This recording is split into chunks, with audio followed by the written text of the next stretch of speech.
ناظرین، آج ہم کسی ڈان کے اوپر بات نہیں کریں گے، نہ ہی کسی گینگسٹر، نہ ہی کسی بدماش کے اوپر بات کریں گے، بلکہ آج ہم بات کریں گے دو سکی سہیلیوں کے بارے میں اور سہیلیوں کی دشمنی کے بارے میں اور کس وجہ سے دشمنی ہوئی۔ چلیں جا کے شروع کرتے ہیں۔ ناظرین گرامی، فیضا بٹ اور نویدہ چودھری لاہور جوہر ٹاؤن کی رہنے والی ہوتی ہیں، پنجاب کالج کی وہ اسٹوڈنٹ ہوتی ہیں۔ ناظرین گرامی، دونوں اچھی دوست ہوتی ہیں کہ نزا چودھری کو اور فیضا بٹ کو ایک ہی لڑکے سے پیار ہو جاتا ہے جس کا نام کامران ہوتا ہے۔ اب کامران کالج کا خوبصورت ترین لڑکا ہوتا ہے، لیکن چونکہ وہ ان دونوں کو ہی گھاس نہیں ڈالتا، یہ دونوں ہی اس کے پیچھے پیچھے لگی رہتی ہیں۔ وہ ان دونوں کو دوستوں کی طرح سمجھتا ہے، لیکن ان کے ساتھ ریلیشن میں کسی کے ساتھ بھی نہیں آتا۔ اب فیضا بٹ کو لگتا ہے کہ نویدہ چودھری جو ہے وہ کامران کو میرے خلاف بھڑکا رہی ہے اور اسے خود سیٹ کر کے اپنے ساتھ رکھنا چاہ رہی ہے۔ یہی سب کچھ نویدہ چودھری کو لگتا ہے فیضا بٹ کے بارے میں کہ وہ کامران کو میرے خلاف بھڑکا رہی ہے اور اپنے ساتھ رکھنا چاہ رہی ہے۔ ناظرین گرامی، فیضا بٹ اپنے بھائی، اپنے باپ اور کچھ لوڑوں کے ساتھ آتی ہے اور کنٹین میں نویدہ چودھری کے اوپر تشدد کرتی ہے اور چلی جاتی ہے۔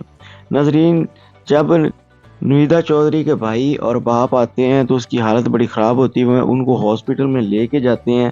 علاج کروانے کے بعد اب ندا چودھری جو ہوتی ہے اس کا فیضا بٹ کے ساتھ دشمنی چلنی شروع ہو جاتی ہے۔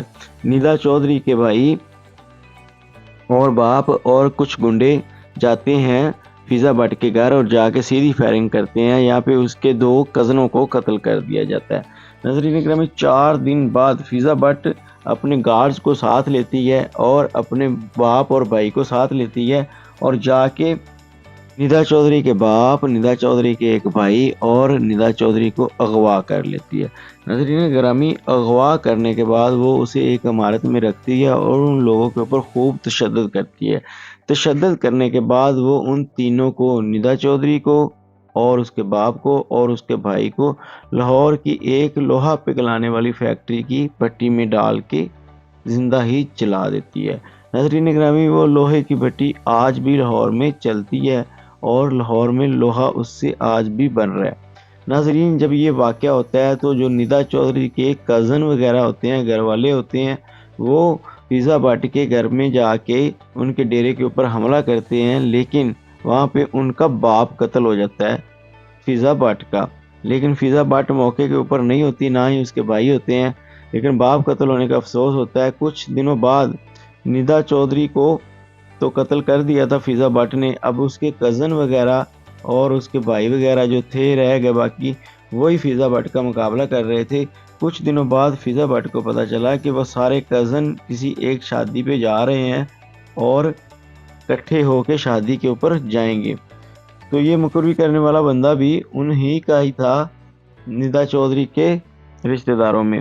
یوں ناظرین گرامی، فیضا بٹ اپنے گنڈے، اپنا کزن وغیرہ جو باقی بچ گئے تھے ان کو ساتھ لے کے ان کے اوپر جا کے حملہ کر دیتی ہے۔ یوں ندا چودھری کے گھر والے جتنے بھی کزن ہوتے ہیں سب کے سب قتل ہو جاتے ہیں، اور جو پیچھے چند ایک بچ جاتے ہیں تو بڑی بڑی سیاسی پارٹیاں ان کی آپس میں صلح کروانے کی کوشش کرتی ہیں کہ ان کی کسی نہ کسی طریقے صلح ہو جائے، لیکن فیضا بٹ اور نویدہ چودھری کے جو گھر والے ہوتے ہیں ان کی صلح نہیں ہوتی۔ ناظرین گرامی، یوں 88 مقدمے فیضا بٹ کے خلاف کٹ جاتے ہیں، قتل، اقدام قتل اور دہشت گردی کی ایکٹ کے تحت۔ ناظرین گرامی، فیضا بٹ اس کے بعد بھاگ جاتی ہے، اور ناظرین بھاگ جانے کے بعد اس دن سے لے کے آج کے دن تک پولیس نے اس کے خلاف 2 آپریشن کیے، 2 سرچ آپریشن کیے، جن میں وہ کامیاب نہ ہو سکے۔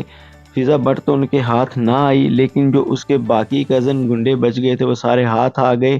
کچھ کو پولیس نے جیلی انکاؤنٹر کر کے قتل کر دیا اور کچھ آج بھی اپنی سزا کاٹ رہے ہیں۔